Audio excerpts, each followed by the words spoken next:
My name's John Marston. You wanted to speak to me. Hello, ladies and gentlemen. Red Dead Redemption 2 seems to be an actual possibility.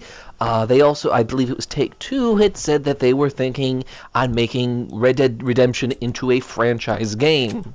So we will get more Red Dead. Now, personally, I'm fucking excited, ecstatic, and actually quite glad they're doing this because, well, I have to say this straight up. I love fucking Westerns.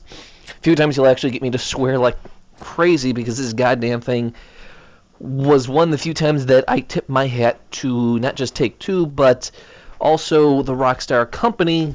I can't remember if this was Rockstar North or if they had another or whatever branch it is, but in and of itself, it was one of the few times that I actually tipped my hat. I'm not a big GTA fan, but this was one of those that made me go, okay, you know what? I'm going to give them the benefit of the doubt because, you know what? They know how to write a great story. They know how to do Americana, Western Americana. I mean, exceptionally perfectly. Everything revolves around the West in such a way that you still have romantic feelings about it, but it shows it to you that it was not clean and great and a John Wayne-esque feel to it. It really kept the notion that this is the West, it's not going to be fucking pretty, it's not our romantic notion. It's like how Europe would always get its romantic notions over chivalry and knighthood.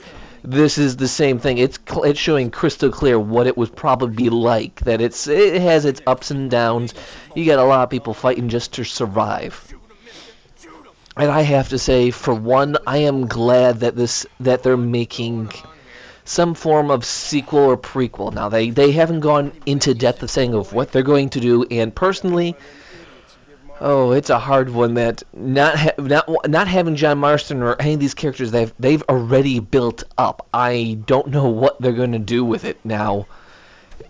Truth be told, I don't know. I don't really care if they don't use the same characters. They've already built a really great set of characters, but it does not matter if they use them. This is one of those times that, like previous GTAs, they don't really use anything from the previous edition.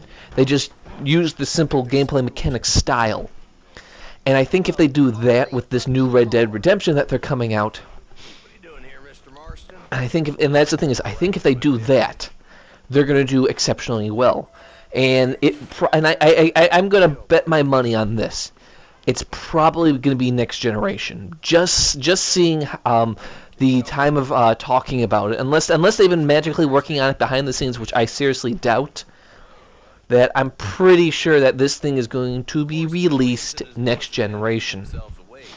And it to me, because that's what it is. To me, it strikes me as something that would be saying, here, this is our next generation product. It has an immense fan base. I have to say, as I said before, I want to say it's one of GTA's finest works. And I personally am not a GTA guy fan. It was just, I'm a Western fan, and it's just because it got me into GTA, and I can see that they usually have a pretty good way of telling their stories, but this one, mainly because my love of Americana, the American West, and me being a history nut, it kind of helps out that I really know what really the West was like, and I love the movies, even though most of the time they didn't really depict the right way of it. Truthfully, and sometimes that the nostalgic feel of the West is sometimes better, but also realizing that games like this are one of the few times that they come. We get a few each gaming generation that I would say is something that you hold and cherish and hold up as great works of art in the medium. This is personally one of my favorites that I would hold up, saying this is an exceptional game. And it's very hard for me to... It's one of the few games that I cannot easily knock, other than the fact that if you act bad, it doesn't actually reflect so much in the game, in the gameplay. There is a somewhat ludo-narrative dissonance if you start playing evil. But otherwise, I happen to play the good guy almost all the time, so... Yeah, I'm sorry. It doesn't bother me that much because, well, from my gameplay style, it did not break it. And Personally, I don't see a problem with them having a single story like that, though I think it would have been nice to add that type of thing that if you acted like a dickhole through the game, there would be some subtle narrative changes and differences. That I think that would be a very, very good thing to do. That if their next generation comes out, they try something like that. That if you act like a villain and an evil bastard, that it kind of reflects on how people talk to you, interact with you, and the story itself, be they side quests or not. That in doing that, I think that would be the a greater feat to overcome, because just seeing the gameplay, the story, people interacting, the angles, the shots for it, and the gameplay itself, everything works so well together that there's nothing that inherently is bad or sticks out like a sore thumb saying, you know what, we don't need this, or that this is bad.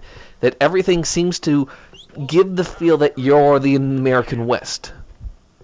That everything that you're doing, in a sense, has a purpose. That there's nothing that sticks out saying, yeah, this is superfluous, this doesn't have any meaning or point to it. And this was one of those times. This is one of the times of the. Let me try that one time. This is one of the rare few times that I try to actually 100% a game. That for me personally to do that's very rare, because most of the time, okay, I'll beat the game, I'll play it a few more times, and then I'll come back to it years later or months later just to have fun with it or mess around with it. This is one of the few times I actually actively try to 100% it. And for me to do that, that is very rare for me to do, because I'm one of those people that 100%ing is okay. But most of the time, it's just stupid mechanical stuff that they'll just try to, find 100 packages that are randomly across the whole United States. And that's where I go, But also, I really want to do every side quest before I even beat the game. And that is something that this is how they should always do games. Try and have that mindset in people wanting to play every side quest, get everything before you even finish the game. That adds more to the game. That each moment in this game, everything revolves around the universe and around the player. That every little thing you play and do, it adds to the character, even if it's as subtle as a simple side quest to see the ravings and the lunatics of a man devolving into insanity. That a man who has gold fever, that he just literally just doesn't care anymore and he dies because of it, or the reference of God, the devil, or whatnot in there, which was another great one that just you kind of knew, and it foreshadowed what would come at the end of the game, and you didn't have to play it, which was one thing that I really enjoyed. That some extra missions that added more, I would say, fluff pieces or more emotional connection, that it literally says, no, you don't have to play this if you don't want to. We'll put it on the map, but you don't have to touch it if you don't want to. And that is something that I applaud for games. That's where they allow that type of attitude usually allows for subtlety in games. That if you can miss it, if you can physically miss it, or if they say, oh, it's here, but you don't have to go to it, that's a sign of, I want to say, a very mature developer that realizes that we're gonna let it go the way the player wants, because you know what the player wants to get out of this game, get out of the story, is completely up to the player. It is not up to us to shove down your throat, because not only is a game a work of art, it's also for entertainment, and you have to not just stroke the ego of the developer, you also have to let the player really do what he wants and get sucked into it the way they want to. And that's the things that I understand the complaint because I remember their complaints about this game saying that, oh, it was so horrible because if you played evil, you got no response from it. Okay, I can. That is a legitimate complaint, but I also feel that with that complaint that they pulled out, you have to also look at it like this: is that the game's story is intentionally meant to go one way, him going for redemption, not becoming an evil bastard and killing people.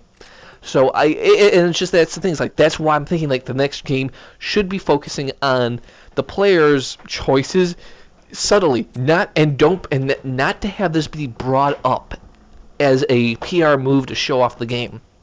That this would be better off left put in there, but also not significantly in the player's face, that not bringing this up. Let players see it and figure it out for themselves. That if they do that, let the player figure it out. Let the player find out that you actually have some control over the narrative, at least in tone. That if you play the good guy, you're going to get the ending, which I'll argue the quote-unquote canon ending, and that you'll be the hero, you'll be the good guy, or whatnot. And if you choose to be the evil bastard, the tones of everyone else will be reflected upon what you've done, be it just them being an asshole to you, or just their tone of voice, more of a derogatory attitude to you because you have no respect for human life. That something like that is just like one mechanic I think that they could add into the game that would actually very subtly make a huge difference. And it's something that, yes, I'm also arguing subtlety, because you need to have a game that you can miss things. You need to have a game that not everything is pretty much shoved in your face and flashing neon lights. Look at me, like BioShock, the newest BioShock, or any of these new games, because, well, they spent millions of dollars to make. We got to just shove everything in the face because we want to get our bang for our buck. It's like, you can't think of a game like that. You have to treat it. You got to treat the audience like they have a brain cell. You can't treat them like they're Nimrods. You actually have to think and go, you know what? The person who plays this loves games. If they don't love games, they're probably not going to beat it to the end. Or if they're going to beat it to the end, they're just going to do the main story campaign. Or what have you. They're not going to go exploring into every nook and cranny. They're just one of those dickwads that are going to go, yeah, I played the game. I just buzzed right through it and did it in 5 hours. Instead of going for the person who wants to spend 20, 30 hours into it, just looking through nooks and crannies, finding each side quest, finding each subplot, finding each little mini story, mini side quest to figure them out, or at least add more information to them, or at least add more lore to the game. And that usually adds more emotional impact when you don't force people to go down side quest roads. And the fact that if you have a person who bumbles upon a side quest and goes, holy crap, this was so good, you're going to have them mentally immediately go, oh my god, I want to find more. And that is how you need to approach these games, and I do feel Rockstar can do that, and usually does do that. And that Red Dead Redemption pretty much sold me on that fact that, you know what, it is something that you need to be sucked into. It's something that really takes itself, I would argue, the way it should be. And that everything builds upon each other. Every main quest has a point, has a reason, has a connection in some way, shape, or form to the other, and they don't make it a problem, and they don't act like a dick, like saying, oh yay, you failed this one, let's make this obvious, other than just, do you want to restart, and continue on. And that is the thing, is that there's no hand-holding. There is a little hand-holding, but if you fuck up, you fuck up. And that is something that I very much appreciate, that they don't completely treat the player. And also the title screens, that they actually put the time of treating it like chapters in book, giving them their own personal titles. And that's something that I have to say is they have to do more of, because like anything, these acts, there's usually a purpose and a meaning behind them. And if you ignore the purpose and the meaning behind them, you're going to kind of lose the impact of the game. And it's something that usually adds a little bit more. The more I've realized that it shows when you actually have a title for the segment or the act, it usually adds a little bit more because it foreshadows and gives little hints. And it actually is something, yet again, a little subtlety goes a long way in these games.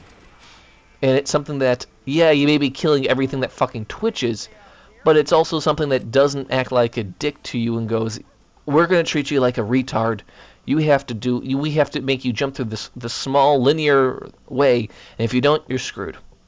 Because this is an open, and with this being an open world, I hope that they actually do another open world and handle it like this now. Whether, as I said before, whether it's not with a young John Marston or our John Marston's son, I don't know. But at the same time, I don't think it actually matters.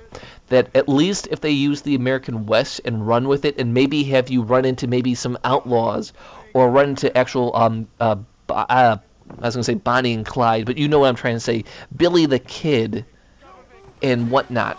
If they start doing that and bring out just American folklore in there, at least having you run across them and have your main characters actually do that, I think that would be a perfect way of handling it, that you actually can bring Americana alive into things and at the same time tell a great story of the characters and have the characters just happen to run across a Wild Bill Hickok or whatnot, because that would for someone like me would go, oh my god, holy crap, and other people would go, oh my god, that guy sounds cool.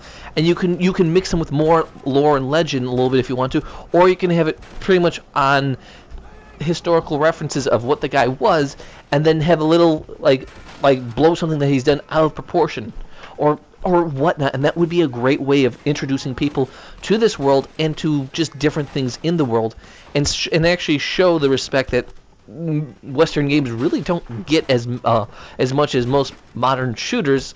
And I'm glad, and lastly, I'm glad that this game is probably going to get a sequel in some form, shape, or form, or at least another one in that they want to turn this into a franchise, because this is a series that I have to say is sadly underrepresented in games. That I can only think of a handful of games that are actually westerns, and that I would argue that they're really what you got. Red Dead Redemption, you have Call of Juarez. I think you got a couple games on that, like 3 or 4.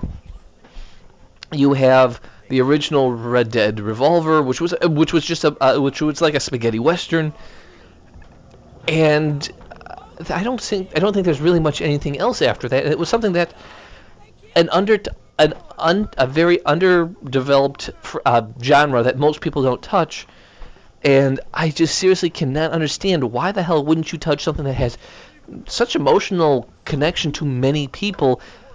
Not just within the United States. The idea of the West is something that a lot of people in other countries have had for decades previously liked to explore.